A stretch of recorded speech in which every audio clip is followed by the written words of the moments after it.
First things first, you gotta plug your seatbelt in or it's gonna yell at you. When you push this button, you hear it spark up, the motor starts turning. You got flow, joystick's down.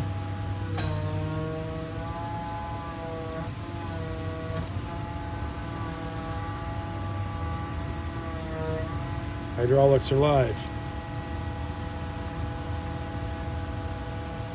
The minute you want to turn it off, lift your joystick. It's not demanding any more power or anything. Key is still in the on position, but no more electric motors turning. You want to fire it up again, you want to go to work,